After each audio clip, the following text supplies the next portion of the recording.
नमस्कार दोस्तों, welcome to Life Express where there is no drama, no fake, only facts to keep you awake. जी हाँ, सही सुना आपने। लाइफ एक्सप्रेस एक ऐसी दुनिया है, एक ऐसा एकेडमिक प्लेटफॉर्म है जहाँ हम बेमतलब की बातें नहीं करते, क्योंकि यहाँ बातें होती है सिर्फ रियल लाइफ के, रियल लोगों के, रियल अचीवमेंट्स की, और बातें होती है रियल नॉलेज की अंडर भारतीय ज्ञान परंपरा, जिसकी बुनियाद वसुधैव कुटुंबकम पर आधारित है। वसुधैव कुटुंबकम यानी the whole world is our family. भले ही वसुधैव कुटुंबकम और अतिथि देवो भव का पालन करते करते हिंदुस्तान को भारी नुकसान उठाना पड़ा, लेकिन आज हर भारतीय को ये कहते हुए काफ़ी गर्व होता है कि भारत एक ऐसा देश है जिसने आज तक ना ही किसी पे आक्रमण किया और ना ही किसी पे राज किया।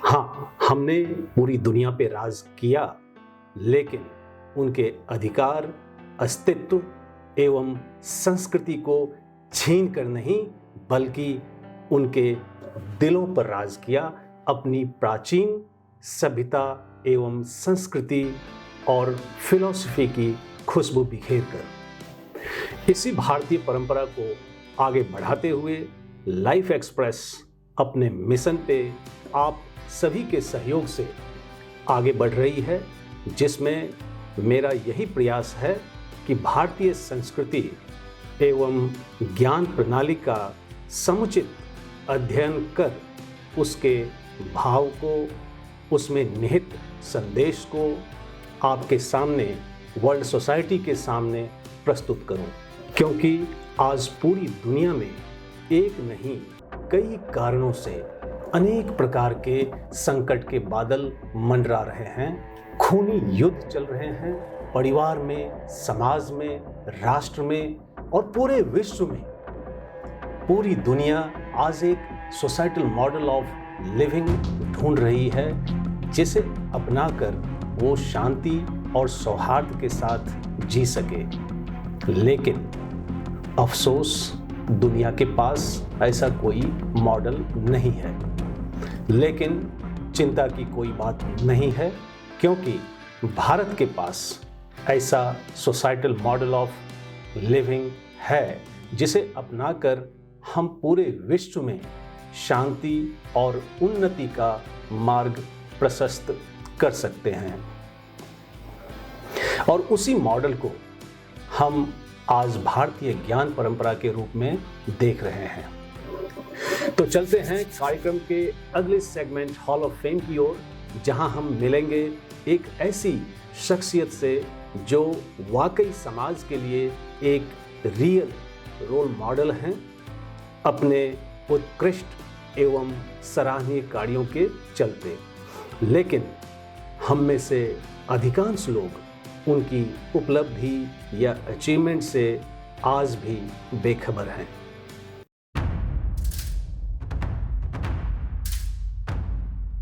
नमस्कार दोस्तों, आज के हॉल ऑफ फेम में हमारे साथ एक बहुत ही खास मेहमान हैं, जिनके जीवन से जुड़े कई रोचक तथ्य हैं।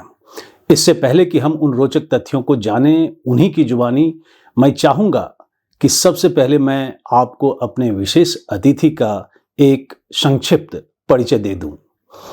वैसे तो हमारे आज के विशेष अतिथि किसी परिचय या पहचान के मोहताज नहीं हैं, लेकिन औपचारिकता का निर्वहन करते हुए मैं अपने विशेष अतिथि का नाम भी और काम भी आपको बताऊंगा। लाइफ एक्सप्रेस के इस हफ्ते के हॉल ऑफ फेम में हमारे साथ जो विशेष अतिथि हमारे मध्य उपस्थित हैं, वे हैं डॉक्टर ओम प्रकाश पांडे जी।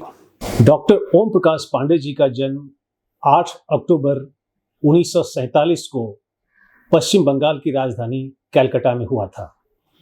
बचपन से ही अपनी विलक्षण प्रतिभा एवं उत्कृष्ट कार्यों के बदौलत उन्होंने समाज में अपनी एक अलग पहचान बना ली थी।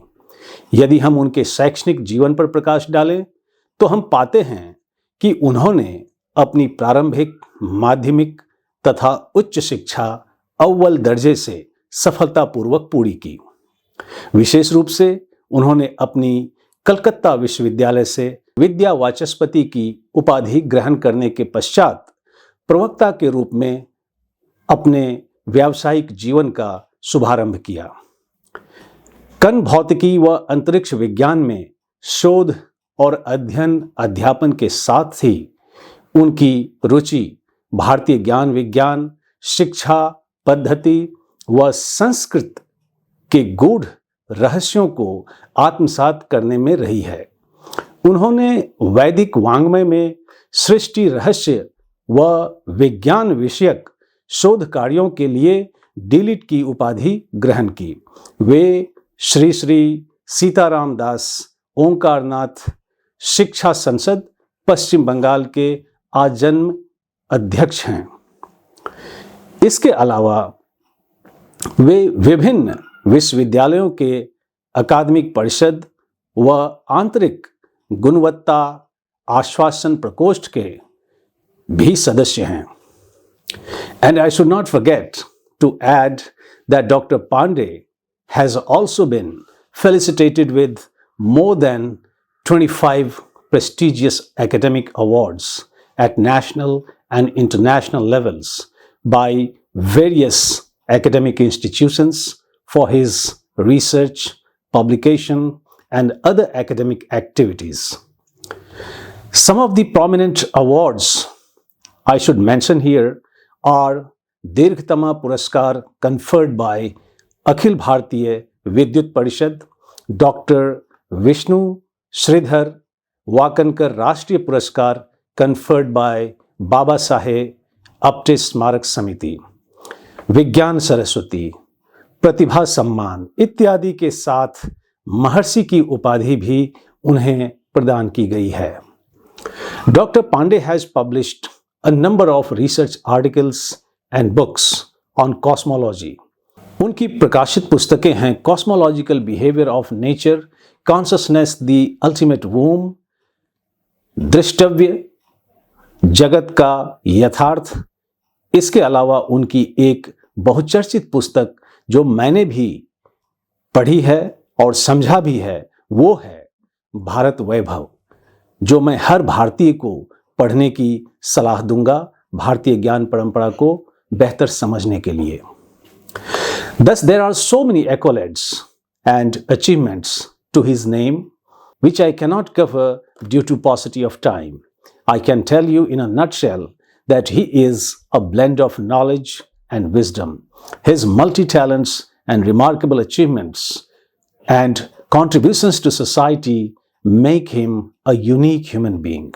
For me, he is not simply a human, rather a superhuman blessed with all types of righteous qualities and human values. And pleasure is solely mine in welcoming one and only the great scholar of Indian knowledge system, परम आदरणीय doctor Om Prakash Pandey ji. तो आज के साक्षात्कार के लिए हम चलते हैं डॉक्टर ओम प्रकाश पांडे जी के निवास पे। परम आदरणीय डॉक्टर ओम प्रकाश पांडे जी। जी नमस्कार। नमस्कार सर, आपके भारत वैभव पुस्तक के साथ ही हम आज की चर्चा शुरू करेंगे। जी। और भारत वैभव पुस्तक जो भारतीय ज्ञान परंपरा और प्रणाली के ऊपर आधारित है, उसमें आपने, जैसा कि अभी मेरे हाथ में भी ये है, तो आपने इस परंपरा को, प्रणाली को उजागर करने की कोशिश की है। तो सबसे पहले हम ये जानना चाहेंगे आपसे कि भारतीय ज्ञान परंपरा अपने मूल स्वरूप में है क्या आपके लिए, और साथ में जानना चाहेंगे कि हमारी जो ये हजारों वर्ष पुरानी ज्ञान की धरोहर है, आज उसकी क्यों ऐसी अधोगति हो रही है और इसके निवारण हेतु क्या उपाय हो सकते हैं, इसके ऊपर भी थोड़ा प्रकाश डालें। जी। ये प्रश्न बहुत गूढ़ है।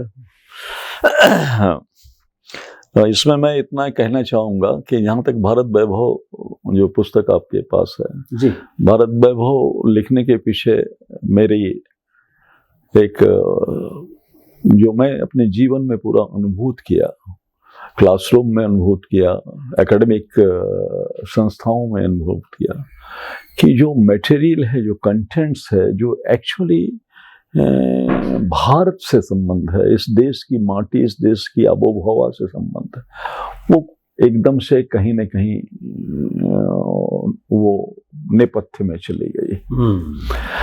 और हम किसी को दोष नहीं देते, क्योंकि ये जो मॉडल एजुकेशन का जो मॉडल बना स्वतंत्रता के बाद से या उसके पहले से जो चला आ रहा था, तो उसमें वो जो कॉलोनियल माइंडसेट था जो काम कर रहा था, तो उस कॉलोनियल माइंडसेट में क्या हुआ कि आप समझिए कि वो सारी जो भारत की विधा थी वो किनारे कर दी गई और पश्चिम को प्रोजेक्ट किया गया, वो सारा चीज किया गया, कंटेंट्स अवेलेबल नहीं था।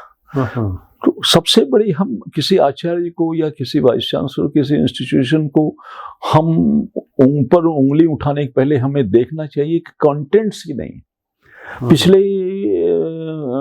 300 साल से तो कंटेंट्स गायब है एकदम कंप्लीटली, और 5-6 पीढ़ी उसमें सीमेंटेड होकर आज बन गई है, तो एकदम से जो थोड़ा बहुत परंपरा से भी आ रहा था वो भी खत्म हो चुका।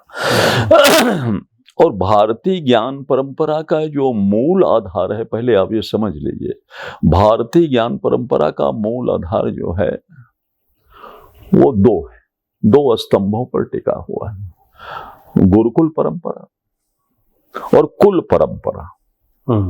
गुरुकुल परंपरा में शिक्षा और दीक्षा की व्यवस्था होती है, और कुल परंपरा में स्किल सिखाया जाता है, हुनर सिखाया जाता है, और उसी हुनर के हिसाब से वो अपने कुल में जो, अब जिसने कारपेंटर का काम किया उसका लड़का भी कारपेंटर, तो उसके अंदर उसका स्किल जो है वो जनरेशन टू जनरेशन जो है वो शार्पनेस आ जाती है उसमें, और गुणवत्ता बढ़ जाती है। ठीक उसी तरह से लोहे का जो काम कर रहा है, जैसे हम वेस्टर्न में उसको आयरन स्मिथ कहते हैं, यहाँ भी काम कर रहा है तो वहाँ लोहार कहते हैं, लोहार। तो अब वो जो है वो अब उसका लड़का वही सीखा, वही सीखते वो माने that represent as a caste later on. तो कास्ट नहीं है, वो व्यावसायिक है, उसका वो एक सिंबॉलिक है कि ये इससे रिलेटेड है। उस तरह सुनार का जो गोल्ड स्मिथ है, जो सोना का काम कर रहे हैं, अब वो सोने का काम करते करते वो अब उनकी पीढ़ी दर पीढ़ी वो सुनार ही कहलाते हैं। तो ये कुल परंपरा से आती है, और वो गुरुकुल जो है वहां पर शिक्षा और दीक्षा की व्यवस्था होती है।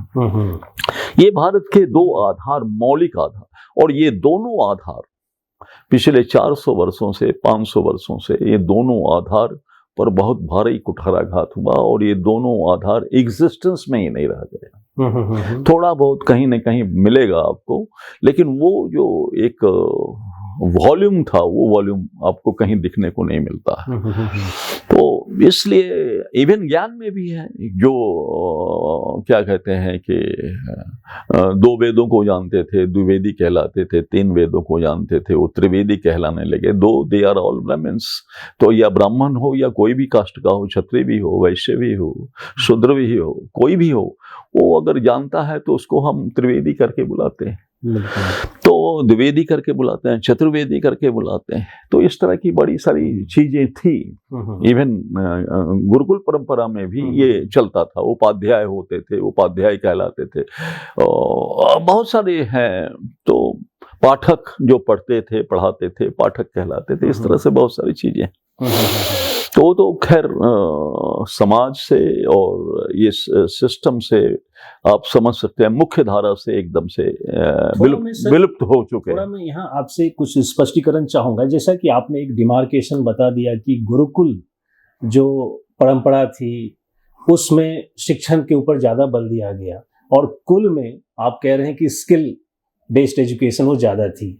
हमारा इंडियन एजुकेशन जो आज का है वो शिक्षा के ऊपर में मैं समझ सकता हूँ है, लेकिन अमेरिकन एजुकेशन वो फुल्ली स्किल बेस्ड एजुकेशन है। लेकिन जब हम भारतीय ज्ञान परंपरा की बात करते हैं या गुरुकुल परंपरा की बात करते हैं, तो उसमें तो ये समग्र विकास की बात कही जा रही है, तो क्या उसमें कुल की बात नहीं नहीं, वो तो मैं वो है वो देखिए, मैं कहा कि वो जो कुल में जो जनरेशन टू जनरेशन जो निखार आता गया उनके हुनर में, उसकी बात मैं कर रहा हूं।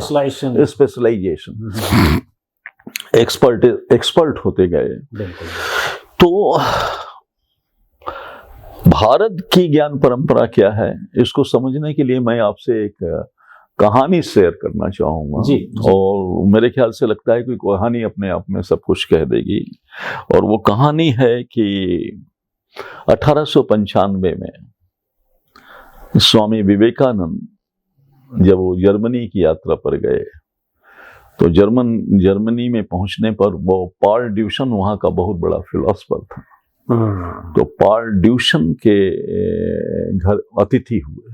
तो पॉल ड्यूशन के अतिथि रूम में बैठ के, स्टडी रूम में बैठकर जब वो बात कर रहे थे, तो विवेकानंद बात करते करते उनकी नजर उनके, जैसे आपने हाथ में पुस्तक ली थी भारत वैभवी, तो विवेकानंद बात करते करते वो बार बार उस पुस्तक को देख रहे थे जो उनके टेबल पर पड़ी थी।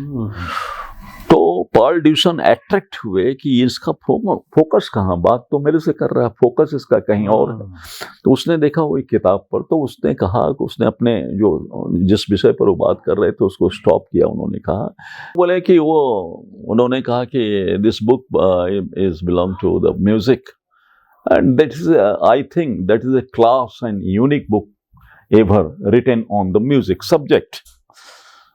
तो विवेकानंद ने कहा कि क्या मैं इस पुस्तक को 1 घंटे के लिए ले सकता हूं देखने के लिए? तो बोले कि 1 घंटे? बहुत आश्चर्यचकित होकर उसने कहा 1 घंटे? मैं तो इसको पिछले 20 दिन से पढ़ रहा हूं और अभी तक आधा भी नहीं पढ़ पाया, और समझना तो बड़ा मुश्किल है। तो विवेकानंद ने कहा, और आप 1 घंटे की बात कर रहे हैं? तो बोले, विवेकानंद बोले, अच्छा क्या मैं इस पुस्तक को अपने हाथ में रख सकता हूं? तो हाँ, यू टेक इट। तो उन्होंने वो पुस्तक को लिया और अपने हाथ में ठीक इस तरह से रखा और उसे बात करने लगे।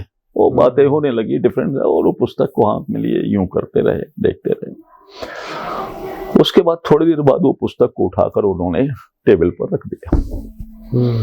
बोला, जैसा कि आप बोल रहे थे, ऐसा कुछ खास नहीं है इस किताब में।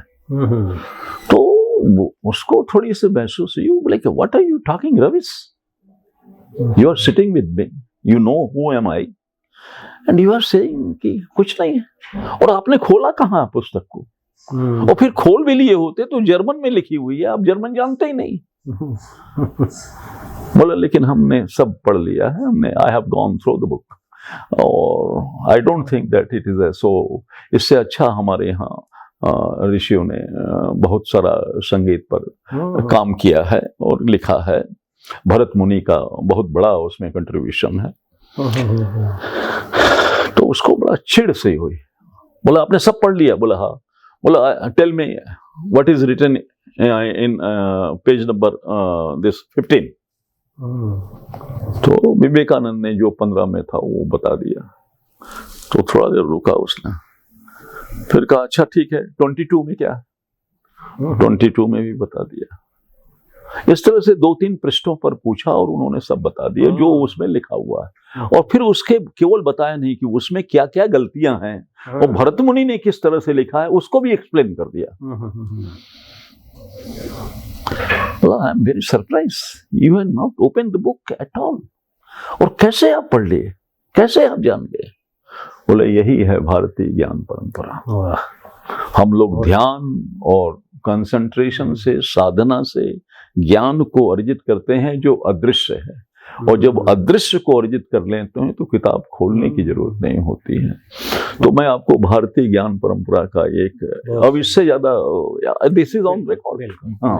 हाँ, तो भारत देखिए अपने अस्तित्व के समय से, जब से इसका विकास हुआ एंशिएंट कॉल में, तो भारत एक विराट गुरुकुल के रूप में उभरा,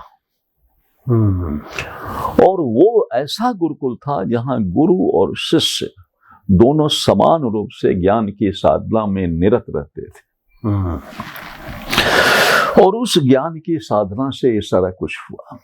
अब आपने एक बहुत बढ़िया प्रश्न किया था इसको कहने के पहले कि स्किल और एजुकेशन, ये आपने कहा कि शिक्षण और क्या कहते हैं कि शिल्प कला, वो तो अमेरिका में होता है, ये है, और हमारे यहाँ कहा गया, तो हमारे यहाँ भी यही था। ये तो मैं दूसरे संदर्भ में आपको बताया था। हमारे यहाँ में भी, मैं 2 स्तंभों की बात की थी। हमारे यहाँ जो व्यवस्था थी, हमारे यहाँ व्यवस्था थी अपरा विद्या, विद्या को 2 भागों में बांटा गया है, अपरा और परा, विद्या और अविद्या। और कहा गया है कि अविद्या मृत्यु तितिर्वा, विद्या अमृत अश्नुते। माने इस भौतिक जगत में जब आपको आना है तो भौतिकता का भी ज्ञान होना चाहिए, संसार कैसे चलेगा उसको ज्ञान, और जो भौतिकता का ज्ञान है वो अविद्या, और जो अध्यात्म का ज्ञान है, जहां मृत्यु के पार आदमी हो जाता है, जहां शरीर की नश्वरता का बोध हो जाता है और आत्मा की अमरता का बोध हो जाता है। तो जब शरीर की नश्वरता और आत्मा की अमरता का बोध होता है, क्योंकि हम तो आत्मा है, सेल्फ है, तो जहां वो बोध हो जाता है वो आध्यात्मिकता में होता है। तो इसलिए कहा कि वो अमरत्व प्रदान करता है, वो मृत्यु से आपको बाहर कर देता है। तो ये दोनों हमारे यहाँ विधाएं थी। अब जो शिक्षा की विधा थी, शिक्षा जो है, ज्ञान की जहां तक आप बात कर रहे हैं, मैं उसको आपको बता रहा हूँ। शिक्षा जो है वो बाह्य ज्ञान, जो अध्ययन और अनुशीलन से आप प्राप्त कर सकते हैं, उसमें गुरु की भी आवश्यकता नहीं है। और शिक्षा के साथ साथ एक और है जो कि गुरुकुल का प्रधान रहा, वो है दीक्षा। और दीक्षा जो है अतीन्द्रिय ज्ञान की खिड़की को खोलता है। तो अगर आप रैशनल नॉलेज की बात करें तो वो तो शिक्षा है, और अगर आप होलिस्टिक नॉलेज की बात करते हैं, समग्रता की बात करते हैं, तो वो दीक्षा से आ सकती है, शिक्षा से कभी नहीं आ सकती। क्योंकि शिक्षा आपको एक विषय का मास्टर बना सकती है, सबका मास्टर नहीं बना सकती। रीजन क्या है? Reason is very clear according to the science. और रीजन ये है कि ये जितने भी गैलेक्टिक यूनिवर्स दिखाई दे रहे हैं, एक एक यूनिवर्स में 9 ट्रिलियन गैलेक्सी है, 9 ट्रिलियन गैलेक्सी है। फिर सोलर जो गैलेक्सी है वो स्पाइरल गैलेक्सी है, उसके 14 आर्म्स हैं। एक एक आर्म में 300 to 400 बिलियन सोलर सिस्टम है। तो हमारे यहाँ तो कहा गया है कि अनंत कोटि ब्रह्मांड, अभी तो कोई 6-7 ब्रह्मांडों की खोज हुई है मॉडर्न साइंस में, हमारे यहाँ तो अनंत कोटि ब्रह्मांड कहा गया। और ये सब प्रकृति में है, और प्रकृति के 4% में है। Only they are in 4%. 21% is dark matter. माने raw material is still there for their expansion. तो और 75% तो dark energy है, that is unknown, that cannot be detected by human brain at any time. तो कहने का तात्पर्य यह है कि वो जो unknown है, वो अननोन की जानकारी जो है वो दीक्षा से ही आ सकती है। क्योंकि दीक्षा जब है, एक समर्थ गुरु आपको जब दीक्षा देता है, तो दीक्षा में गुरु जो है आपके स्व को निखार देता है, आपके सेल्फ को निखारता है। और जब सेल्फ को निखारता है तो सेल्फ स्व निखरते ही प्रज्ञा प्रस्फुटित हो जाती है। और जब प्रज्ञा प्रस्फुटित हो जाती है तो आप निर्छीर विवेक कर सकते हैं, और निर्छीर विवेक करके कंक्लूजन पर पहुंच सकते हैं कि मूल स्रोत क्या है, what is the cause behind any composition. वो जब पता चल जाता है और उसका स्रोत क्या है और तब आपको लगता है कि वो यूनिफाइड जो थ्योरी है, थ्योरी ऑफ एवरीथिंग, जिसको आज भी विज्ञान खोज रहा है, वो थ्योरी ऑफ एवरीथिंग तभी मिल सकता है जब दीक्षा, यूनिफिकेशन तभी हो सकता है। तो ये हमारे यहाँ ये, और दीक्षा में जब स्व आप जान जाते हैं तो आप क्या हैं, व्यष्टि, आप एक व्यक्ति। तो स्व जान गए कि हूं एम आई, इतना अगर आप जान गए तो आपको पता चलेगा कि मैं एक शरीर नहीं हूं, मैं आत्मा हूं। तो ये जो सामने बैठा हुआ है, ये जो चारों तरफ बैठा हुआ है, ये भी, इसमें भी आत्मा है। हम बॉडी के हिसाब से इससे अलग हैं, आत्मा के हिसाब से इससे रिलेटेड हैं। आत्मवत् सर्वभूतेषु, तो वो समष्टि का ज्ञान आपको हो जाएगा। व्यष्टि से आप एग्रेसिव करेंगे तो समष्टि आपको ज्ञान हो जाएगा, और जब समष्टि का ज्ञान हो जाएगा तो सृष्टि का ज्ञान हो जाएगा, और जब सृष्टि का ज्ञान हो जाएगा तो उस सृष्टि को बनाने वाले परमेष्टि का ज्ञान हो जाएगा। तो व्यष्टि, समष्टि, सृष्टि और परमेष्टि, ये चार जो स्तर हैं, इस चार स्तर का ज्ञान हो जाएगा जब आपके पास प्रज्ञान आ जाएगा। इसलिए मैं कहता हूं कि ज्ञान प्राइमरी स्टेज है नॉलेज का, विज्ञान सेकेंडरी स्टेज है, और अल्टीमेट स्टेज है प्रज्ञान। ज्ञान, विज्ञान और प्रज्ञान। तो जब प्रज्ञा आपके अंदर जागृत हो जाए, क्योंकि हमने तो ब्रह्म को ही प्रज्ञान कहा, प्रज्ञानम ब्रह्म, उसको भी। और कितना अच्छा है, आप देखिए जो चार महावाक्य की हम बात करते हैं, इसको कोई समझ ले कि हम कहते हैं प्रज्ञानम ब्रह्म, माने ब्रह्म प्रज्ञान। आई एम आत्मा ब्रह्म, मैं ब्रह्म की ही आत्मा, मेरी आत्मा ब्रह्म की दी हुई है। ब्रह्म, आई एम आत्मा ब्रह्म, मेरी आत्मा उस ब्रह्म का अंश है। माने प्रज्ञानम ब्रह्म, मैं आई एम आत्मा ब्रह्म। और उसके बाद कहता है अहम ब्रह्मास्मि। अगर ये मुझे भान हो गया कि ब्रह्म का अंश ही हूं, तो मुझे ये भ्रम हो जाएगा कि मैं भी ब्रह्म के समान हूं। अहम ब्रह्मास्मि, मैं भी ब्रह्म के। और जब ये ज्ञान हो जाएगा तो अहंकार नहीं होना चाहिए कि मैं ब्रह्म हो गया। ये जो अहंकार हो जाता है कि मैं परमात्मा से ऊपर हो गया और कुछ हो गया, तो वो अहंकार ना हो। इसलिए कह रहे अगला जो है वो दैट इज मोर इंपॉर्टेंट। वो जो चौथा महावाक्य है वो कहता केवल अहम ब्रह्मास्मि नहीं है, तत्त्वमसि, तुम भी वही हो। It is not only connected to me, not related to me, it is related to each and every living beings, even animals.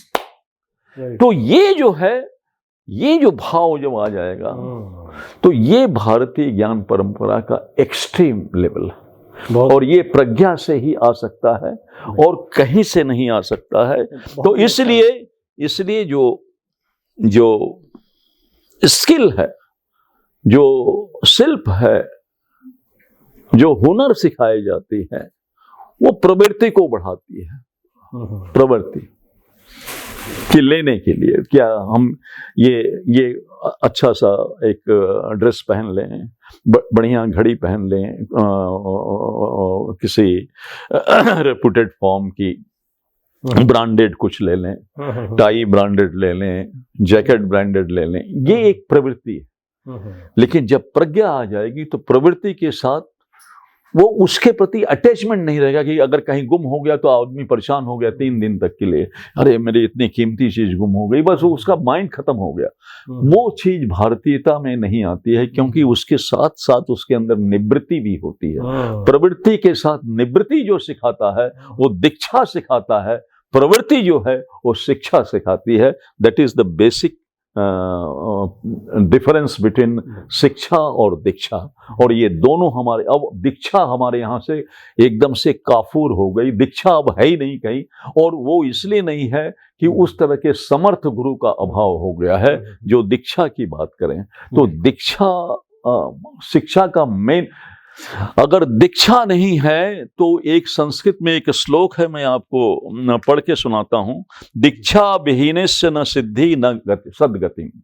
दीक्षा के बिना न सिद्धि हो सकती है, किसी भी काम में आपको सफलता नहीं मिल सकती है, हाँ, और न गति हो सकती है। दीक्षा विहीनस्य न सिद्धि न गति। तो ये बहुत इंपॉर्टेंट है। और इसको हमें जानना चाहिए। और इसको जानने के लिए, दीक्षा देने के लिए मैं बार बार आपके यहाँ भी गया था, तब अमेठी में, तब भी मैंने कहा था कि आचार्य को कैसा होना चाहिए। तो आचार्य को कैसा होना चाहिए? जो दीक्षा देता है वो शिक्षा दे रहा है आचार्य को। दीक्षा जो है वो क्यों, किस प्रकार होना चाहिए? तो उसके लिए यजुर्वेद में एक मंत्र है, वो यजुर्वेद का मंत्र है, अग्निर्भागो अशी दीक्षायाम आधिपत्यम। माने जो आचार्य है, जो प्रोफेसर है, जो लेक्चरर है, जो क्या कहते हैं असिस्टेंट प्रोफेसर या एसोसिएट प्रोफेसर है, जो स्कूल में टीचर है, वो कैसा होना चाहिए? वो अग्नि के समान होना चाहिए। जिस तरह से अग्नि से कोई भी चीज कनेक्ट हो जाए तो वो उस चीज की वो चीज नहीं रह पाती है, वो स्वयं अग्नि बन जाती है। कागज में अगर माचिस की तिल्ली से जला दीजिए तो कागज जलता रहेगा, फिर वो कागज नहीं रहेगा, अग्नि हो जाएगी। तो वो कहता है कि गुरु जो है अग्नि के रूप में होना चाहिए, जो भी उसके संपर्क में आए वो भी अग्नि हो जाए। और वो ये दीक्षा की आधिपत्य हमारे पास है, अधिकार हमारा है कि हम उसको अग्नि के समान बना दें। तो आज भी आचार्य अगर अपने अनुरूप अपने शिक्षार्थी को, अपने स्टूडेंट को अगर बना दें, तब भी विश्व का, मानवता का बहुत बड़ा कल्याण हो सकता है। तो ये भावना आपके व्यवहार से आएगी, आपके अटैचमेंट से आएगी, आपकी वात्सल्यता से आएगी। जब उनको आपका जितना भी ट्रांसफॉर्मेशन है, जो अदृश्य ट्रांसफॉर्मेशन होता है, वो अदृश्य ट्रांसफॉर्मेशन किस तरह से आप अपने स्टूडेंट को एक्सेप्ट कर रहे हैं, उसके ऊपर डिपेंड करता है। वहाँ कुछ बोलने की जरूरत नहीं है, क्योंकि हमारे यहाँ तो मैं आपका समय ज़्यादा ले रहा हूँ शायद इसको एक्सप्लेन करने में। हमारे यहाँ तो दक्षिणामूर्ति का श्लोक है, बहुत बढ़िया है, और वो है कि वृक्षम बट तरु मूले, माने एक बट वृक्ष के नीचे, तरु मूले, वृक्षम बट तरु मूले, बट वृक्ष के नीचे, वृक्षम बट तरु मूले, वृद्धा शिष्या गुरु युवा। शिष्य जो हैं वो वृद्ध हैं और गुरु युवा है, और चारों बैठे हुए हैं। गुरुस्त मौनम व्याख्यानम, गुरु कुछ बोल नहीं रहा है, मौन में व्याख्यान दे रहा है, और चारों वृद्ध शिष्यों को दे रहा है। और गुरु युवा, एकदम से युवा है, 20-25 साल का है, और शिष्य जो है वो सारे बुढ़े हैं, 70 साल। तो बोल रहा है कि गुरु मौनम व्याख्यानम, शिष्यातु छिन्न संशय, जितने भी भ्रम हैं, जितने भी इल्यूशन हैं, उनके साफ होते जा रहे हैं, और दोनों मौन हैं। तो ये दीक्षा से ही संभव है। और ये भारतीय, और ये प्रमाण जो है आदि शंकराचार्य का, और उनके जो 4 पीठ के जो उन्होंने पीठाधीश्वर बनाए थे, वो सारे वृद्ध थे, उनसे बहुत वृद्ध थे। उसमें मंडन मिश्र, टोटकाचार्य वगैरह सारे थे, वो सारे बैठे हुए थे और बोल कुछ नहीं रहे थे, और न वो बोल रहे थे, उनका भी प्रश्न मौन में था। देखिए, गुरु जैसा था वैसे ही शिष्य थे, वो भी मौन में प्रश्न, अपनी शंकाएं मौन में कर रहे थे, और मौन में ही ये जवाब दे रहे थे। बस उनके शंका समाधान होते चला गया। ये भारत की ज्ञान परंपरा। बहुत सुंदर सर। और मुझे लगता है कि आने वाले दिनों में जिस तरह के प्रयास चल रहे हैं नई शिक्षा नीति के अंतर्गत, तो हम ये भी उम्मीद करेंगे कि दीक्षा की भी परंपरा आए इस भारतवर्ष में। पहले तो शिक्षा की परंपरा को मजबूत करनी होगी, क्योंकि आज भी मुझे लगता है कि हम पाश्चात्य या मैकॉले मॉडल ऑफ एजुकेशन से ज़्यादा ग्रसित हैं। और आपने बड़ा अच्छा उसका भी वर्णन जो किया, ज्ञान विज्ञान प्रज्ञान का, बहुत ही अच्छा विश्लेषण। कहीं मैंने और भी पढ़ा था, वही बात है लगभग, कि ज्ञान की जो सीढ़ी है वो सबसे पहले अज्ञान से शुरू होती है। अज्ञान से हम संज्ञान पे जाते हैं, फिर हम ज्ञान पे, फिर विज्ञान पे, फिर प्रज्ञान पे, और फिर अखंड ज्ञान पे। तो ये बड़ा अच्छा विश्लेषण, ये मैं समझता हूँ एक भारतीय मतलब परंपरा में ही ऐसी चीजें सुनने को मिलती है। बहुत अच्छा सर। तो इसके साथ हम अब आगे बढ़ेंगे अपने अगले प्रश्न की ओर। तो मेरा अगला प्रश्न सर आपसे ये है कि वर्तमान जो हमारा शिक्षा नीति है, जो न्यू एजुकेशन पॉलिसी अभी आई है, नई शिक्षा नीति, तो इस नई शिक्षा नीति में एक तरह का विरोधाभास हम पाते हैं। विरोधाभास इस रूप में कि एक तरफ तो हम भारत को विश्व गुरु बनाने की सोच रहे हैं भारतीय ज्ञान परंपरा के द्वारा, लेकिन दूसरी तरफ अगर आप देखें तो दूसरी तरफ हम देखते हैं कि आज भी जो हमारे पाठ्यक्रम हैं वो वेस्ट के बेस्ट प्रैक्टिसेस पे ही आधारित हैं। तो इन अटकलों के बीच में जो कि हम कहते हैं कि भारत नॉलेज सुपर पावर बनेगा, तो आपको कितना लगता है कि हम विश्व गुरु बनने की स्थिति में हैं आज? इस तरह के वर्तमान जो हमारी जो शिक्षा नीति है उस पे अगर हम देखें तो कितना आसार आपको दिखता है? देखिए, सबसे बड़ी बात यह है, ये बहुत क्रूशियल, आपने बहुत दर्द भरा जो है क्षेत्र को छू लिया आपने, बहुत क्रूशियल पॉइंट। देखिए, विश्व गुरु वो देश जो हजारों वर्ष तक विश्व गुरु की उपाधि से विभूषित रहा, आज उस देश को जो क्या कहते हैं, राष्ट्र राज्य बनने के बाद, राष्ट्र तो था ही, लेकिन नेशन स्टेट जो वेस्टर्न मॉडल है, नेशन स्टेट बनने के 70 वर्ष बाद उसके कर्णधारों को ये लगा कि भारत की ज्ञान परंपरा जो है उसे हमें मूल धारा में लाना चाहिए। जी जी, ये अपने आप में एक आश्चर्य। यही प्रश्न मेरा था। 2017 को ये विचार कौंधा और उसके बाद जिसकी आप चर्चा कर रहे हैं वो NEP 2020 जी का एक स्वरूप सामने आया 2020 में, और उसके बाद विश्वविद्यालय अनुदान आयोग उसके डायरेक्शन पर, उसके सजेशन पर बहुत सारे डायरेक्टिव, बहुत सारे इंस्ट्रक्शन, ताकि छात्रों में आचार्य किस तरह से भारतीय ज्ञान परंपरा को मूल धारा में लाने के लिए संप्रेषित कर सके। भारतीय ज्ञान परंपरा का संस्थानीकरण कैसे हो, इसके लिए वो कई प्रकल्प उन्होंने अपने अपने हिसाब से सोचा, और वो सारे विश्वविद्यालयों को उन्होंने उसमें अनुदान भी दिया और निर्देश भी दिया। अब जो सबसे बड़ा प्रश्न है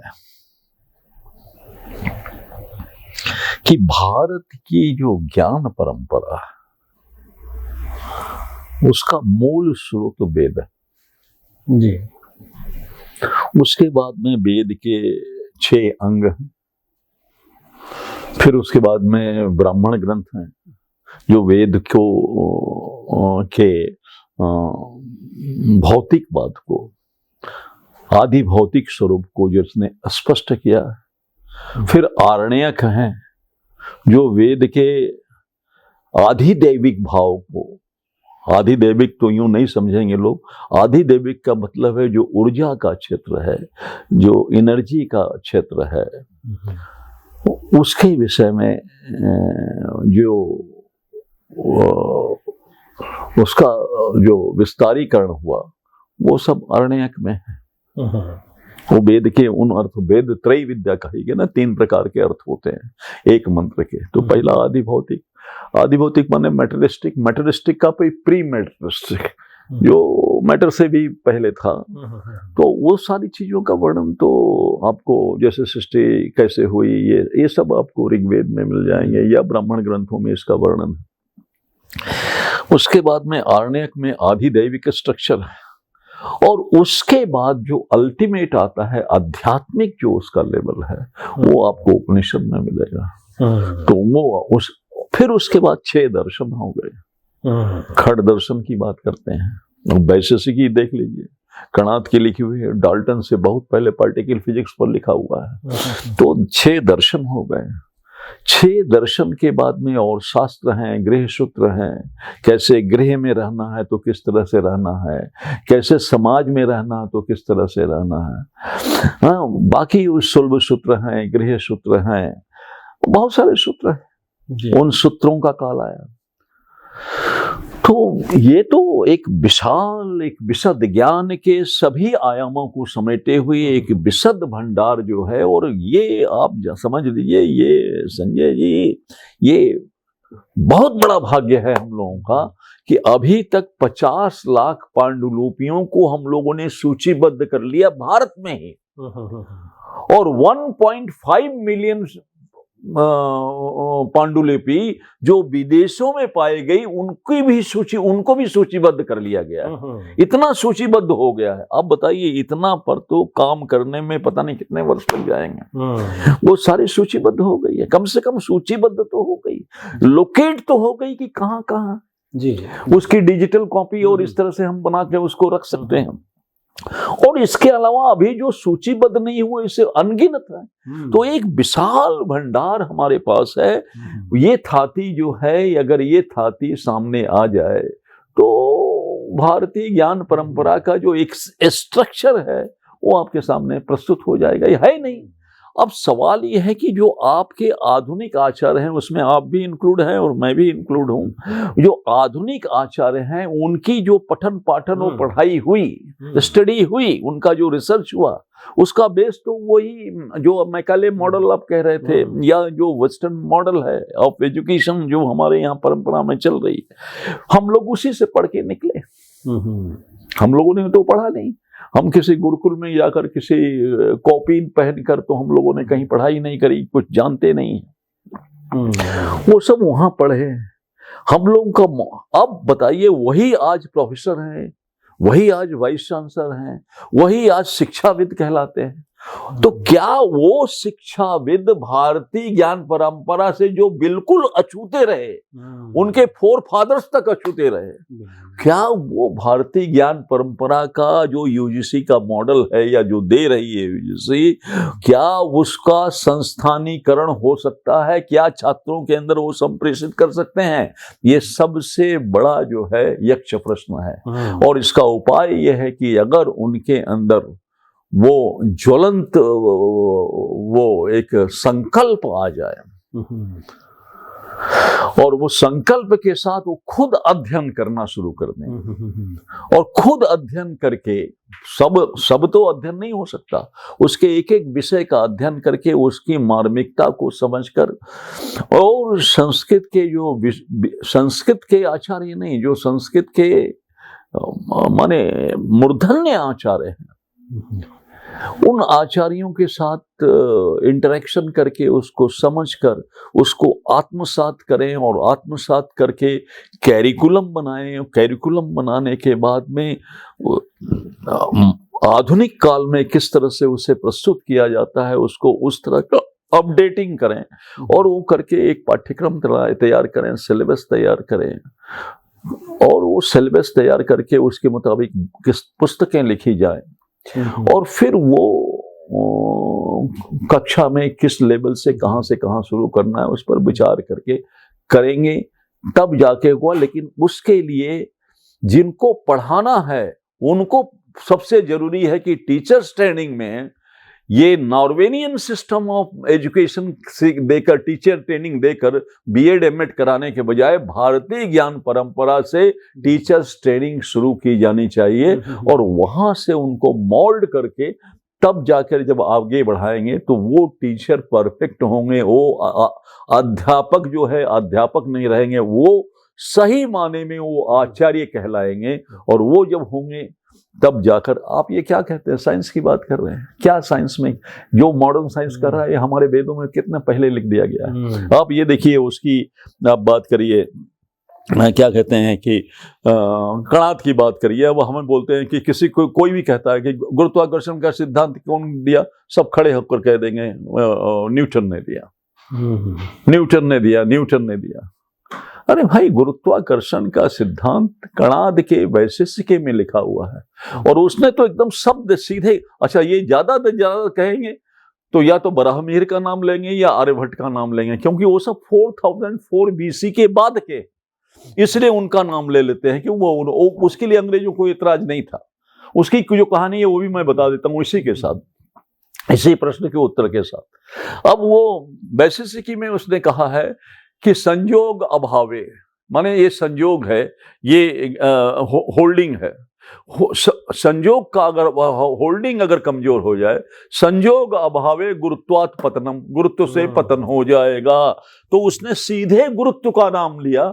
बराहमिहिर ने आकर्षण शक्ति की बात करी है, आर्यभट्ट ने आकर्षण शक्ति की बात की, उसने सीधे कहा कि संयोग अभावे गुरुत्वात् पतनम, संयोग का अभाव हो जाए तो कोई भी वस्तु नीचे गिरेगी, गुरुत्व की वजह से उसका पतन हो जाएगा।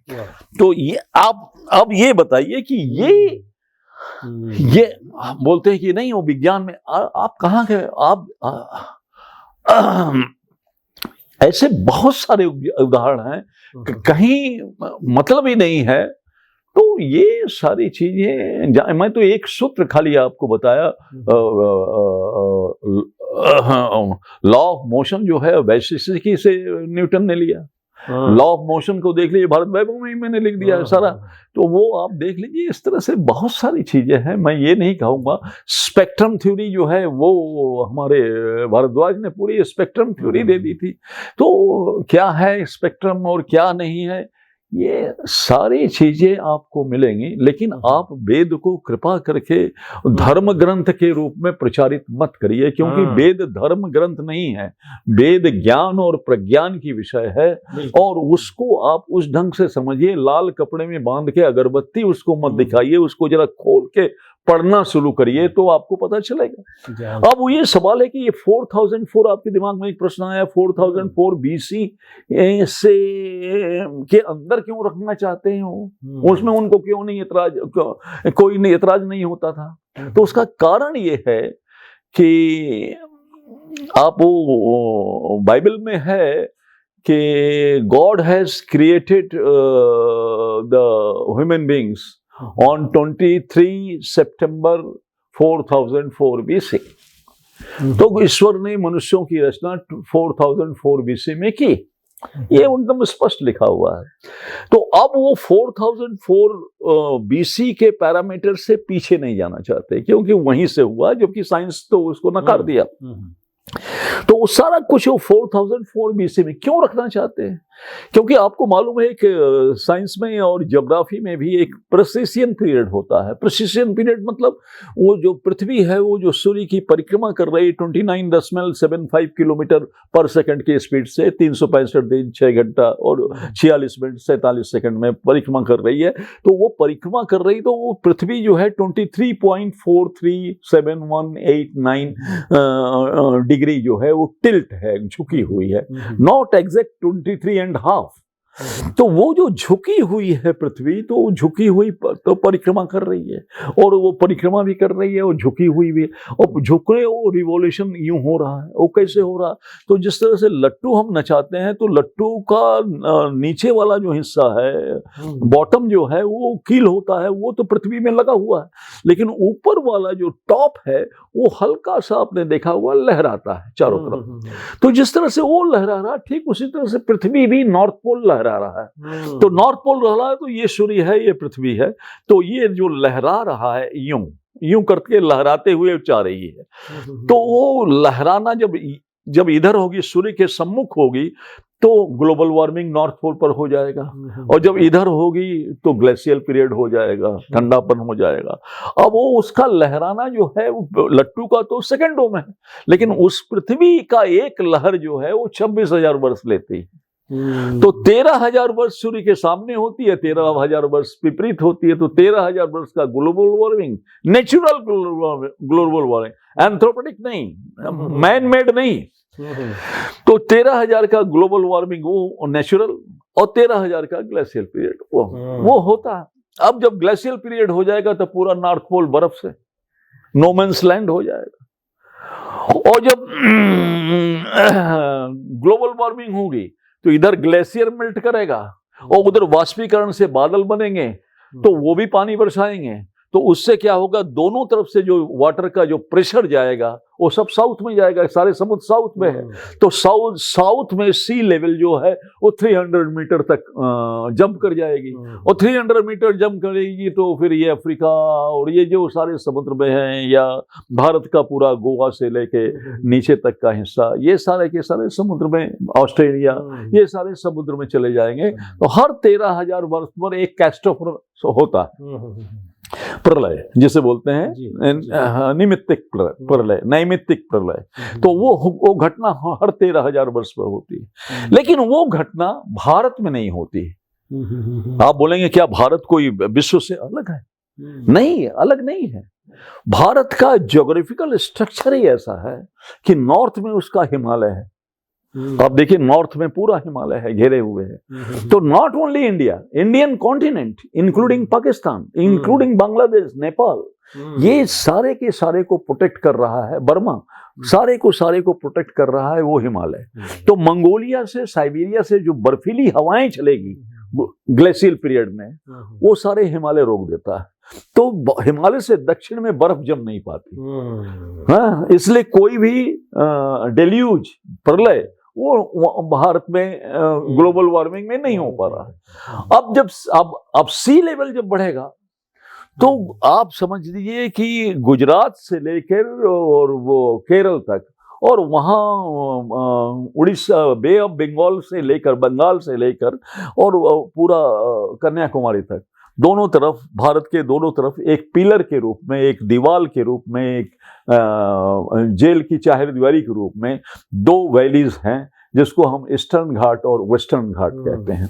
तो वो जल बढ़ेगा समुद्र का, तो वो दोनों तरफ से रोक रहे हैं। आप बोलेंगे नीचे से तो आ रहा, तो नीचे जो है केरल और मद्रास को मिलाकर एक बड़ा सा पर्वत है जिसे नीलगिरी कहते हैं, वो उन दोनों को जोड़ रहा है।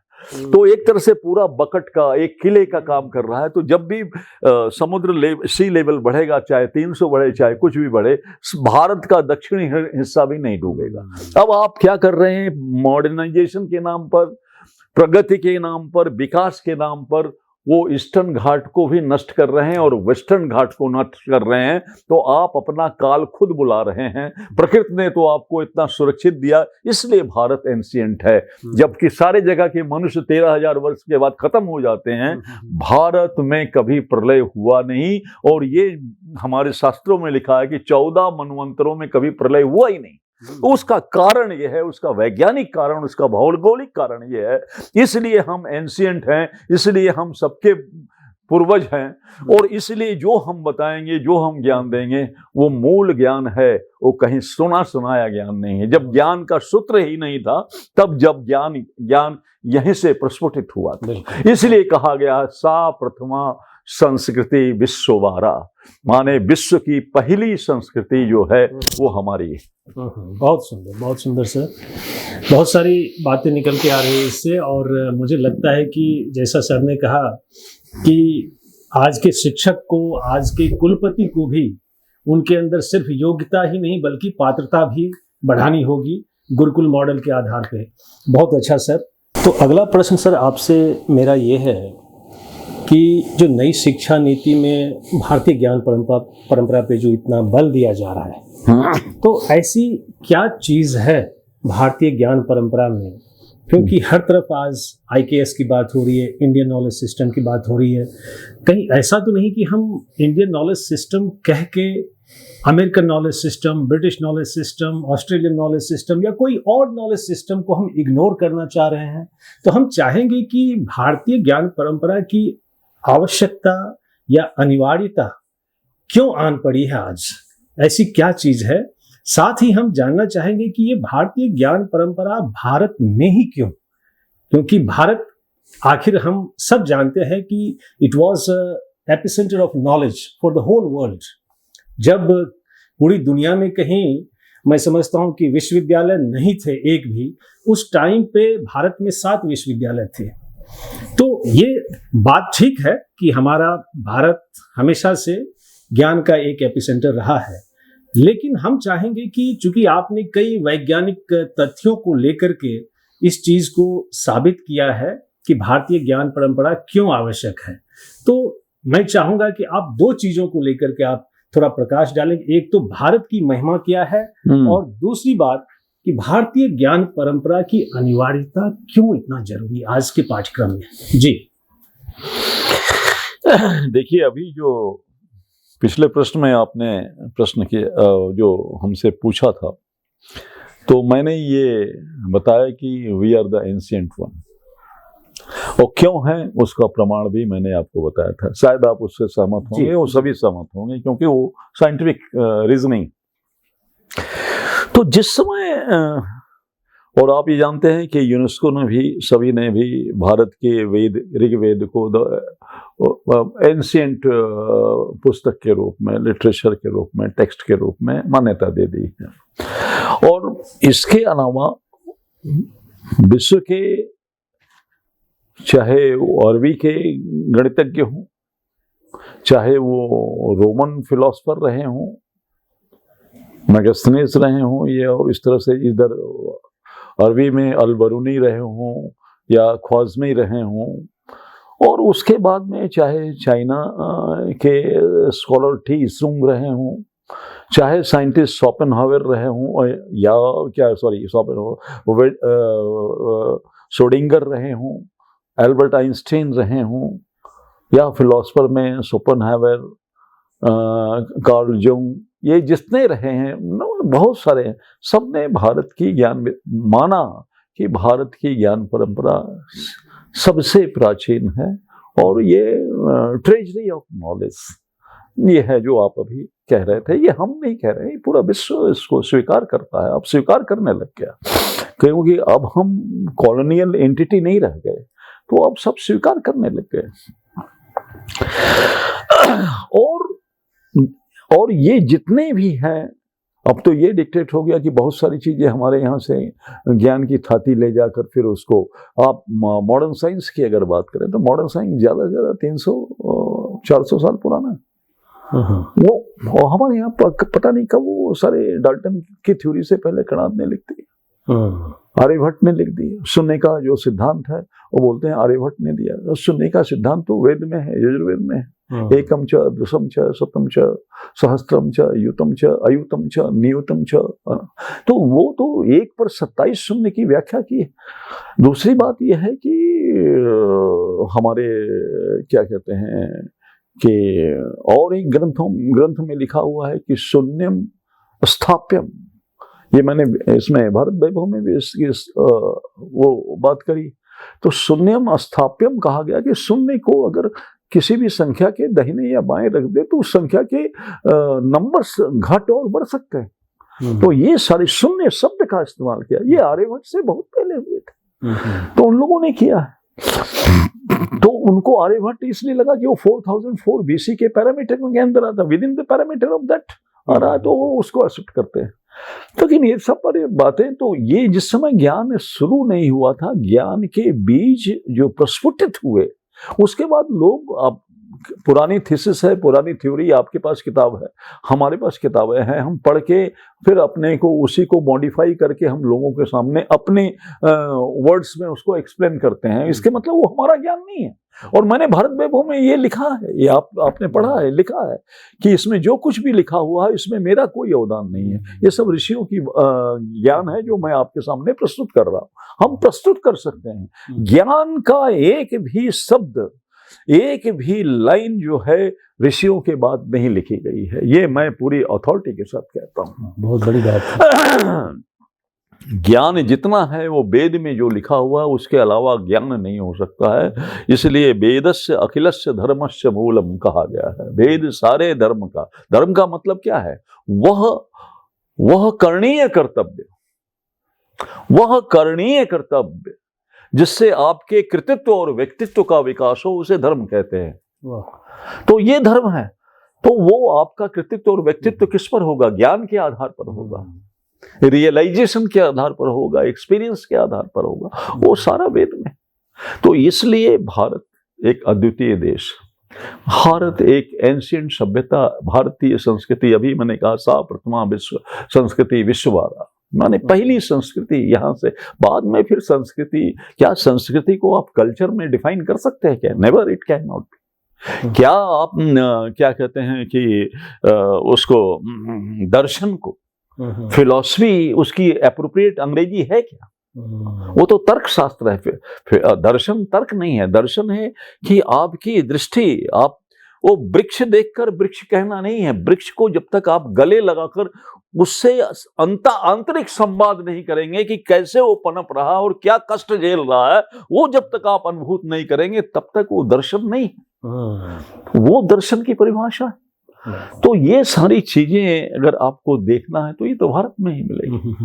और भारत क्या है? भारत के विषय में कहते हैं भरत के पुत्र के नाम पर देश का नाम। किसी भी लड़के से पूछ लीजिए, आप अपने यूनिवर्सिटी में पूछ लीजिए, ये एकदम स्टूडियो रिप्लाई होगा कि भरत के, दुष्यंत पुत्र भरत के नाम पर इस देश का नाम भारत हुआ। उसके पहले जड़ भरत भी हुआ था। आप इस भारत वैभव के फ्रंट पेज पर, फ्रंट पेज नहीं बल्कि इसके ऊपर ही ये देखिए, ये मंत्र लिखा हुआ है, विश्वामित्रस्य रक्षेद ब्रह्मेद भारतम जना, ये लिखा हुआ है। और ये ऋग्वेद के 53वें सूक्त का जो है 12वां मंत्र है। 53वें सूक्त का 12वां मंत्र है ऋग्वेद का। ये लिखा हुआ है कि विश्वामित्रस्य रक्षेद ब्रह्मेद भारतम जना, माने भारत के लोग, भारत के जन, भारत के लोग विश्व के मित्र के भांति, नॉट ऋषि विश्वामित्र, विश्वामित्रस्य, विश्व के मित्र के भांति ब्रह्मांड की रक्षा करते हैं। So they are so naturally attract, वो प्रकृति के प्रति इतने संवेदनशील हैं कि वो ब्रह्मांड की रक्षा करते हैं। ये भारत के लोग करते हैं। देखिए वहां शब्द भारत, लोको अयम भारत, ये सतपथ ब्राह्मण में लिखा हुआ, 6000 वर्ष पहले लिखी गई सतपथ ब्राह्मण, उसमें लिखा लोको अयम भारतम। तो ये सारी चीजें हैं। भारत क्या है? वैसे सर इस श्लोक के अलावा भी आपने और 3-4 श्लोक मैंने दिखा जिसमें भरताग्नि की भी बात मैंने की कि भरताग्नि क्या है, और भरताग्नि की वजह से 6 डिफरेंट ऋतुएं यहाँ पर है। ये वर्ल्ड में कहीं नहीं मिलेगी। और भाषा विज्ञान के दृष्टिकोण से भी जो आपने नहीं, वो भी मैं बता रहा हूँ प्रकृति नहीं, वो अलग बात है। लेकिन ये जो भरताग्नि है, जो उसमें वेद में एक मंत्र है, भरताग्नि है भारत, तो भरताग्नि से ये भारत का नाम क्यों पड़ा कि भरताग्नि जो है वो 6 प्रकार के डिफरेंट, इसलिए यहाँ मल्टी क्रॉप्स पैदा होते हैं। यहाँ केवल गेहूं नहीं पैदा होंगे, ब्राजील जैसे केवल गन्ना नहीं पैदा होंगे, ओनली शुगर केन, या चाइना और जापान जैसे केवल चावल नहीं पैदा होंगे, या कनाडा जैसे केवल गेहूं नहीं पैदा होंगे। मल्टी क्रॉप्स, बाजरा भी है और भी सारे मिलेट्स हैं, वो सारी चीजें यहाँ पैदा हो रही हैं। मल्टी क्रॉप्स यहाँ होते हैं क्योंकि 6 डिफरेंट प्रकृति ऋतुएं, और 6 बसंत है, ग्रीष्म है, वर्षा है, हाँ, शरद है, शिशिर है। तो ये सारे ऋतुएं यहाँ पर है, 6 प्रकार की ऋतुएं हैं, और 27 बड़ी नदियां, सिंधु जैसे, सिंधु मतलब बड़ी नदी, नॉट लार्जेस्ट रिवर, 27 बड़ी नदियां, 7 उत्तर में और एकदम से उत्तर पश्चिम में 7, जिसमें बितस्ता वो वगैरह हैं, सिंधु वगैरह हैं, सरस्वती वगैरह। 6 आपके उत्तर से लेके पूरे पूरब तक, जिसमें गंगा है, यमुना है, सरस्वती है, सदा नीरा है, गंडकी है, ये सयंदिका है, ये 6, और 7 नीचे कावेरी है, जिसमें नर्मदा है, जिसमें महानदी है, जिसमें ये कृष्णा है, जिसमें ये 7 नदियां नीचे, 7 और 7 इधर, 7 उधर, 7 उधर, 3 सप्त सिंधु का क्षेत्र है। 3 सप्त सिंधु, हम तो एक ही सप्त सिंधु की बात करते हैं, वही पश्चिम वाला क्या। 3 सप्त सिंधु माने 21 बड़ी नदियां, 7 त्रिक 21, और हजारों की संख्या में छोटी छोटी नदियां। और नदी के अलावा जो पुरलिंग शब्द का इस्तेमाल हो रहा है वो 2 नद हैं, सोण और ब्रह्मपुत्र। वो नदी नहीं है, वो दोनों पुरलिंग, सोण और ब्रह्मपुत्र। इससे सिंचित जो होने पर जो वाष्पीकरण हो रहा है और उससे जो मधु ऊपर से बादल बरसा रहे हैं, उससे जो अन्न पैदा हो रहा है, उस अन्न के भरण पोषण से ये देश भारत कहलाता है। ये भारत, इसलिए ये स्वाभाविक देश है, स्वाभाविक राष्ट्र है, कहीं स्वाभाविक नहीं है, सब छोटे छोटे में बाद में बसे हैं। ये स्वाभाविक राष्ट्र है। इसके ज्योग्राफिकल कंडीशन देखिए, हिमालय, इधर ईस्टर्न एंड वेस्टर्न घाट जो मैंने बताया, और इस तरह की ऋतुएं, ये सारा ये स्वाभाविक राष्ट्र है। ये बनाया हुआ राष्ट्र नहीं। राष्ट्र को आप पैदा नहीं कर सकते हैं, स्टेट आप पैदा कर सकते हैं, बाहुबल से एक स्टेट जीत लिया, लेकिन ये राष्ट्र स्वाभाविक राष्ट्र है। दूसरी बात आपको बताऊं कि भारत को अगर डिफाइन करना है तो it is not simply a historical entity. It cannot be explained by the geographical conditions, structure. It is not even the philosophical country. केवल फिलॉसफी है ऐसा नहीं, ये सांस्कृतिक भी नहीं है, कल्चरल भी नहीं, ये स्पिरिचुअल भी नहीं है। It is something more subtle than that all. और वो कैसे है कि दो न्यूक्लियस को ले लीजिए, और न्यूक्लियस का जब आपस में आप फ्यूजन करेंगे तो हीलियम निकलेगा, और हीलियम जब निकलेगा तो उससे जो है रेडियोधर्मी वो फैलेगी उस वातावरण में जहां वो एटम बम 1945 में जापान के नागासाकी और हिरोशिमा में गिरा, और उससे जो रेडियोधर्मी, रेडियो एक्टिव वहां पैदा हुए उस क्षेत्र में, आज भी वहां पर विकलांग बच्चे पैदा होते हैं, चाहे वो मानसिक रूप से चाहे शारीरिक रूप से, आज भी, क्योंकि वो रेडियोधर्मी आज भी एग्जिस्ट कर रही है। तो ये रेडियो दो न्यूक्लियस का फ्यूजन हुआ और कुछ नहीं। भारत की अगर व्याख्या करनी है तो ऐतिहासिक रूप से नहीं कर सकते, भूगोल के आधार पर नहीं कर सकते। भारत की अगर व्याख्या करनी है तो हजारों वर्ष से हजारों ऋषियों ने अपनी आत्मा का परमात्मा में जो विलीन करके जो चेतना पाई, उससे जो ज्ञान प्रस्फुटित हुआ, वो ज्ञान जिस भाव भूमि में फैला, उस भाव भूमि का नाम भारत है, और उससे जो अनुप्राणित होता है वही भारतीय कहलाता है। कागज के सिटीजनशिप से भारत कभी नहीं हो सकता आधार कार्ड पर। भारतीय जो उस ज्ञान के, उससे अनुप्राणित जो प्राणी है, वही भारतीय कहलाने का अधिकारी। ये भारत। तो भारत को इस तरह से समझना चाहिए। अब अगर आप ये बात करें तो भारत हिस्टोरिकल तो आज से तकरीबन 77-78 साल पहले जो भारत के टुकड़े किए गए, ये जो भारत आज आपको मिला है 77-78 साल पहले पुराना भारत, ये अंग्रेजों का एक कुचक्र था, और अंग्रेजों के कुचक्र में ये हुआ, और ये इसलिए हुआ कि देखिए अफगानिस्तान को उन्होंने कब 1876 में अफगानिस्तान को आपसे अलग कर दिया, बफर स्टेट बना करके, रसिया के और हमारे बीच में एक बफर स्टेट रहेगा, 1876 में किया। दूसरी बात है नेपाल को उन्होंने 1904 में किया, भूटान को 1906 में किया। आप ये बर्मा जो है, म्यांमार जिसे कहते हैं, उसको 1935 में किया, 1937 में श्रीलंका हमसे अलग किया, और 1947 में पाकिस्तान हमसे अलग किया। तो टुकड़े कर दिए गए। और अंग्रेज के आने के पहले वो ईरान भी हमारे पास था, इराक भी हमारे पास था। आप वो छोड़ दीजिए।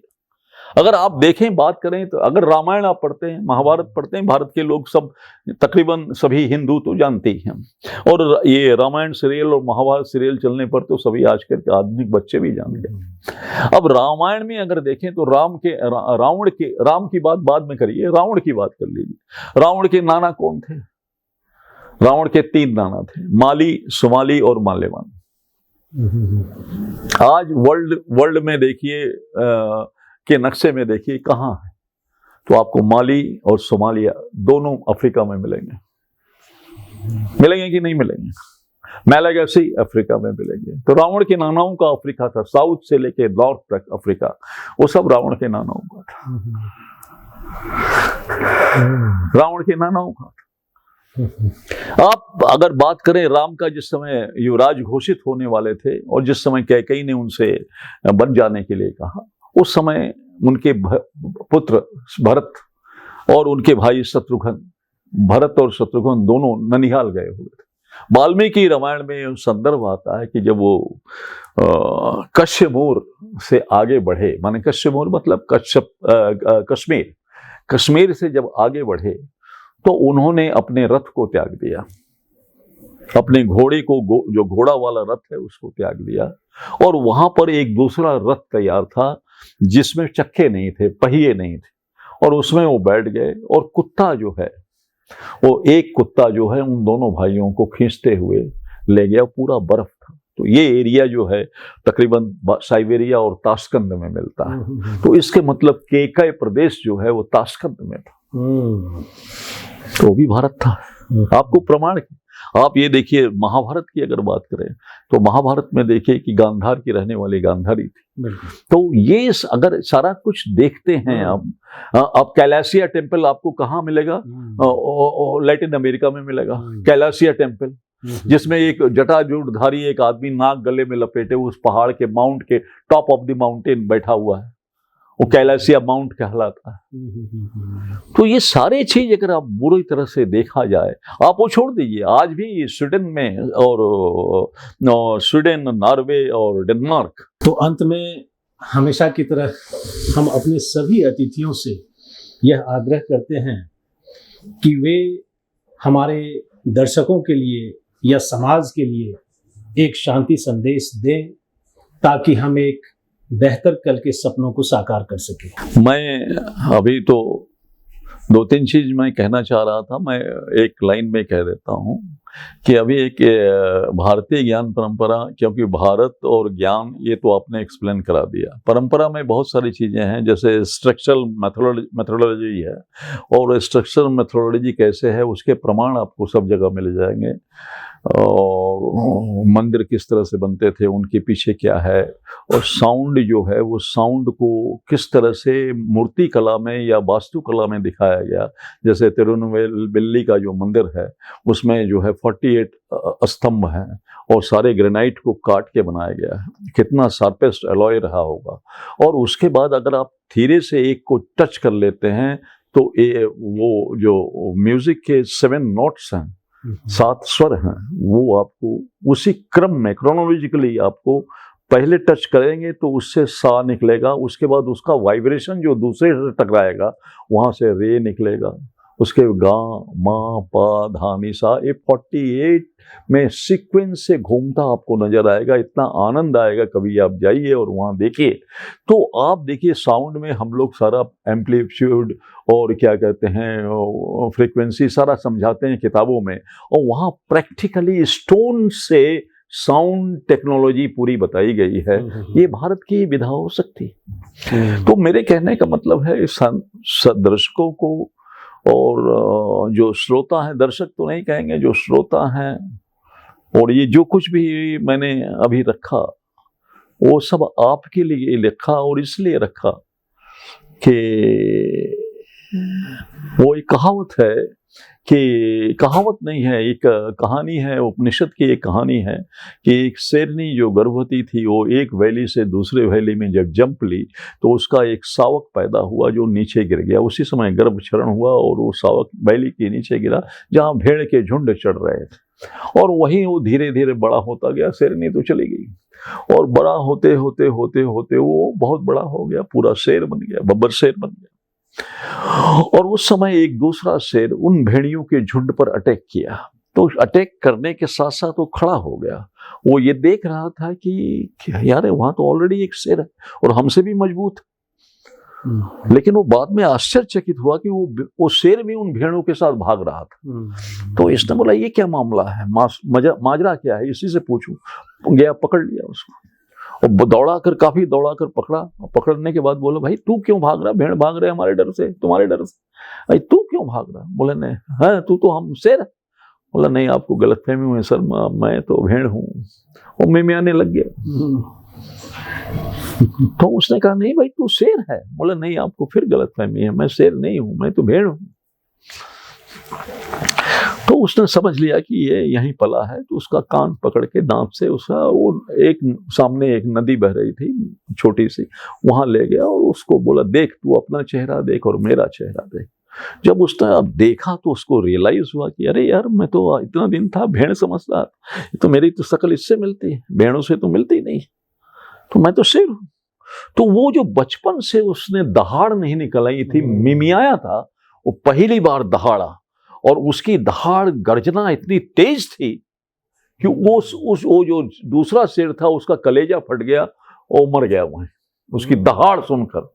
तो मैं चाहता हूं कि जो इस चीज को सुन रहे हैं उनके अंदर शांति नहीं, उनके अंदर वो शेरपना आ जाए कि हम शेर हैं। तो थोड़ी तमस की भी आवश्यकता है। हाँ, वो शेर नहीं, तमस नहीं, ये शौर्य की आवश्यकता, शौर्य रजस से आता है, तो शौर्य की आवश्यकता है। भारत में आप देखिए कि भारत में कोई भी देवता ऐसा नहीं है जो शस्त्रधारी ना हो, त्रिशूलधारी, चक्रधारी, गदाधारी। भारत के सारे देवता, और वो देवता 4 हाथ वाले, लेकिन देवियों को देखिए तो कोई 8 अष्टभुजा, कोई 18 भुजा, कोई 20 भुजा देवियां, और सब में शस्त्र है। माने महिलाओं को ज्यादा शस्त्र की आवश्यकता है। तो हम शस्त्र और शास्त्र दोनों की आराधना करने वाले लोग हैं। इसलिए पहले शास्त्र को जानिए, पहले अपने इतिहास को, अपने अतीत को समझिए, और उससे जब आपके अंदर ऊर्जा का स्फुलिंगन हो तो उस स्फुलिंगन को देखकर विश्व आपके सामने नतमस्तक हो जाए। ये मैं चाहता हूं, यही मेरा आपसे है। और इसके लिए मैं दुष्यंत कुमार की एक कविता है, वो मैं आपके सामने रखना चाहता हूं कि सिर्फ हंगामा खड़ा करना मेरा मकसद नहीं, सिर्फ हंगामा खड़ा करना मेरा मकसद नहीं, मेरी इल्तिजा है कि अब सूरतें बदलनी चाहिए। मैं यही कहकर आप सबसे आग्रह करूंगा कि आप जग जाएं, आप भारतीय हैं और भारत बन जाएं। जिस दिन आप भारत बन जाएंगे उस दिन ये देश अपने आप विश्वगुरु बन जाए। बहुत अच्छा, बहुत सुंदर। तो सर, आज आप हमसे जुड़े, इसके लिए आपका विशेष धन्यवाद। और आपके सराहनीय शैक्षणिक सामाजिक कार्यों के लिए लाइफ एक्सप्रेस की जूरी ने आपके लिए एक अवार्ड की घोषणा की है, और वो अवार्ड है life express icon of India award, जिसे आप हिंदी में प्रतिष्ठित भारतीय सम्मान भी कह सकते हैं। और इस अवार्ड को सहर्ष स्वीकार करने के लिए मैं अपने टीम समेत सभी दर्शकों की तरफ से भी आपको ढेरों बधाई दे रहा हूं सर। और हम उम्मीद करेंगे कि भविष्य में भी हम आपसे जुड़ें और इसी तरह की चर्चा से आप एक मार्गदर्शन करते रहें सभी भारतीयों का। बहुत बहुत धन्यवाद सर। बहुत धन्यवाद। LXP Icon of India Award is proudly presented to Dr. Om Prakash Pandey for his exemplary contributions to Indian knowledge system on 5th December 2024.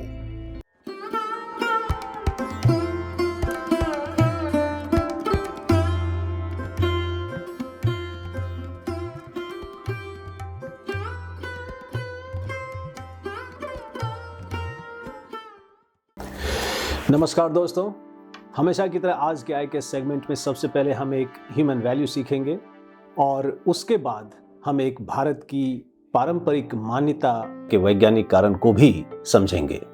लेकिन पहले हम बात करेंगे ह्यूमन वैल्यू की। पिछला ह्यूमन वैल्यू जो हमने हिंदी अल्फ़ाबेट के जरिए सीखा था वो था छवि, और हिंदी का अगला लेटर या अक्षर है ज। अब आप सोच रहे होंगे कि ज से क्या हो सकता है। आप अनुमान लगाएं, हो सकता है आपका अनुमान सही निकले, लेकिन ज से जिस मानव मूल्य का मैंने चयन किया है वो है जिज्ञासा। The word जिज्ञासा means inquisitiveness, which is your desire to know or your curiosity to know something. पूरी भारतीय ज्ञान परंपरा जिज्ञासा पर ही आधारित है, जिसमें हम किसी चीज को उसके वास्तविक स्वरूप में समझने की कोशिश करते हैं। और जब आपके अंदर किसी चीज को जानने की उत्कट इच्छा होती है या जब आपकी इच्छा प्रबल हो जाती है, तो आप समझ लीजिए कि आपके अंदर जिज्ञासा है। और जिस पल आपके अंदर जिज्ञासा हो गई, वही पल आपको ज्ञान के 6 सोपान या सीढ़ी की ओर ले जाती है, जिसमें पहला सोपान है अज्ञान का। अज्ञान का होना कोई मूर्खता की पहचान नहीं है। अज्ञान is your absence of knowledge, जिसे आप इग्नोरेंस भी कह सकते हैं, उसे आप अनभिज्ञता भी कह सकते हैं। दूसरी सीढ़ी है संज्ञान की। संज्ञान वो ज्ञान है जो आप बिना किसी एम्पिरिकल एविडेंस के अपने आसपास के वातावरण से या आसपास के लोगों से पाते हैं। तीसरा सोपान है ज्ञान का, which is the knowledge explored through some hypothesis और philosophy. The fourth step of knowledge is विज्ञान, which is knowledge that is scientifically proved. पांचवा और the fifth step of knowledge is प्रज्ञान और पराज्ञान, which means to know something which is beyond existing knowledge or beyond Vigyan. In other words, Pragyan is the absolute wisdom about the source of everything in the universe. तो मेरे कहने का भाव या अभिप्राय यहाँ ये था कि ज्ञान के लिए आपके प्रश्न से ज्यादा जिज्ञासा होनी चाहिए। Lord Buddha, Lord Mahavir and many saints of mankind had inquisitiveness or jigyasa, and therefore they attained the state of enlightenment. अब हम आगे बढ़ते हैं अपने नेक्स्ट सेगमेंट की ओर, जिसमें हम समझेंगे एक और भारतीय मान्यता के वैज्ञानिक आधार को अकॉर्डिंग टू के.वी. सिंह। और आज हम समझेंगे कुंभ पर्व का वैज्ञानिक आधार क्या है। कुंभ भारत का सबसे प्राचीन पर्व है। भारत में संभवतः इतनी बड़ी संख्या में जनमानस किसी अन्य पर्व में भाग नहीं लेता जितना कि कुंभ में। इतनी बड़ी संख्या में भाग लेने का कारण है कि यह पर्व किसी जाति विशेष, समुदाय विशेष या प्रदेश विशेष के लिए नहीं है। यह पर्व तो समूचे जनमानस के लिए भारत के मनीषियों ने आविष्कृत किया था। उसके पीछे जो विज्ञान व वास्तविक अर्थ है, उस पर हम यहाँ चर्चा करेंगे। हम जानते हैं कि ग्रहों का पृथ्वी पर प्रभाव पड़ता है। कहा गया है कुंभ पर्व उसी विज्ञान पर आधारित है। सभी जानते हैं कि पूर्ण कुंभ 12 वर्षों के अंतराल पर पड़ता है। इसका कारण यह है कि 12 वर्षों के बाद बृहस्पति ग्रह मेष और सूर्य चंद्र राशियों में होते हैं। आकाश मार्ग में ग्रहों की यह युक्ति विशेष है और जनमानस के लिए हितकर भी, बशर्ते मनुष्य इस अवसर का सदुपयोग करे। गणित के आधार पर इन ग्रहों की युक्ति का समय निश्चित किया जाता है। आधुनिक खगोल शास्त्री भी इस गणित को स्वीकारते हैं। पूर्ण कुंभ जो गंगा पर स्थित प्रयाग इलाहाबाद में पड़ता है, महाकुंभ कहलाता है। महाकुंभ के दिन सूर्य, चंद्र, बृहस्पति तीनों का प्रभाव गंगा की जलराशि पर पड़ता है, जो उसे दैविक रूप से शक्तिशाली बना देता है। इस दौरान जो प्राणी अपने शरीर को गंगा की जल राशि में डुबोकर पाप मुक्ति प्रार्थना करते हैं, पाप मुक्त हो जाते हैं और सांसारिक सुखों से युक्त भी। परंतु यहाँ जरूरी है कि गंगा में स्नान करने से पूर्व उन्होंने अपने शरीर व मन दोनों को पाप मुक्ति के योग्य तैयार किया हो। यदि ऐसा नहीं किया गया है तो फिर गंगा में कुंभ स्नान का कोई वास्तविक लाभ नहीं होगा। कुंभ का विज्ञान यह है कि जब आकाश मार्ग में सूर्य, चंद्र व बृहस्पति ग्रह 12 वर्षों के अंतराल के बाद मिलते हैं, तब उनकी इस युक्ति से उस समय विशेष तरंगे निकलकर भारत के प्रयाग भूभाग पर बहती गंगा पर पड़ती है। उन विशिष्ट तरंगों के जल से मिलने पर वह जलराशि कुछ समय के लिए दैविक हो जाती है। यदि कोई व्यक्ति उस समय उस जल में विधिवत स्नान करता है तो वह अवश्य ही पाप मुक्त हो जाता है। विधिवत स्नान न करने पर उसे मात्र आंशिक फल ही मिलता है। 8वीं सदी में महाराज हर्षवर्धन यह पर्व बड़ी निष्ठा से मनाते थे और अपनी सारी धन संपदा दान कर देते थे। इस सत्य का उल्लेख इतिहास में मिलता है।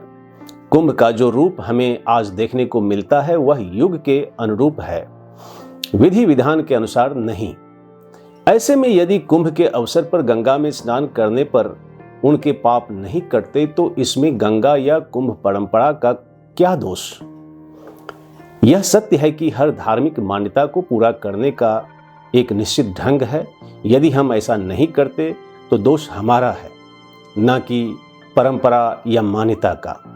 प्राचीन काल में ऋषि मुनि जब कुंभ के अवसर पर स्नान करते थे तो कुछ दिन पूर्व नदी के किनारे डेरा डालकर व्रत जप द्वारा अपने शरीर व मन की शुद्धि करते थे और निश्चित समय पर गंगा, गोदावरी या फिर क्षिप्रा नदी में स्नान करते समय भी वे मंत्र जाप करते थे।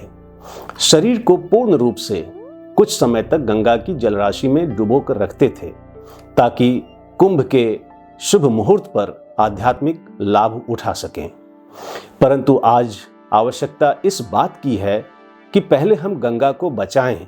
यदि हमारी भूलों के कारण गंगा ही नहीं रहेगी तो कुंभ कैसा होगा?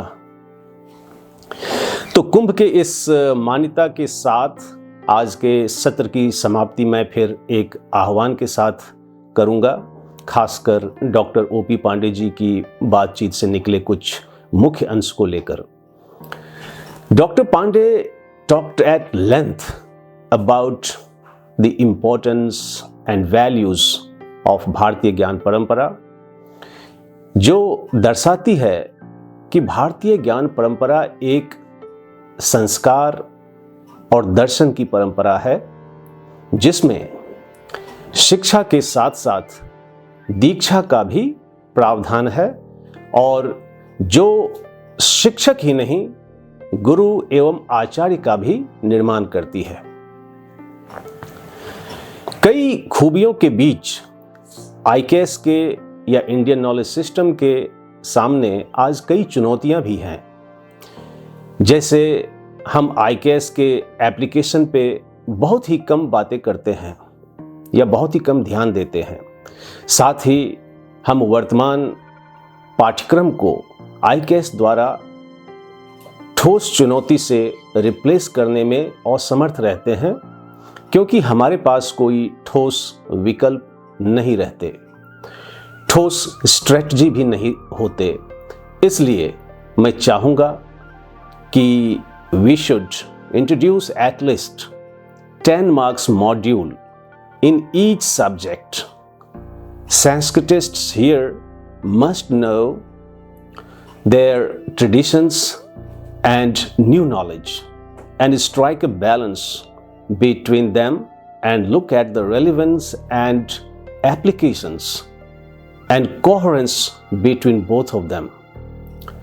As way forwards, हमें चाहिए कि हम अपने अपने डिपार्टमेंट लेवल पर एक टास्क फोर्स क्रिएट करें आईकेएस बेस्ड करिकुलम बनाने के लिए और क्रियान्वयन के लिए भी।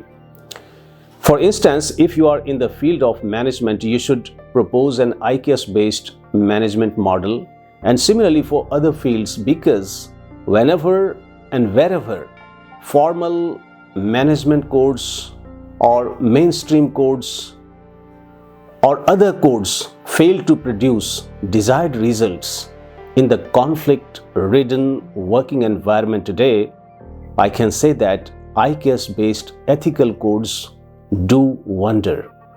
तो मिलते हैं अगले एपिसोड में. Till then, enjoy your time meaningfully और हाँ, अपना और अपनों का भी ख्याल रखें. जय हिंद.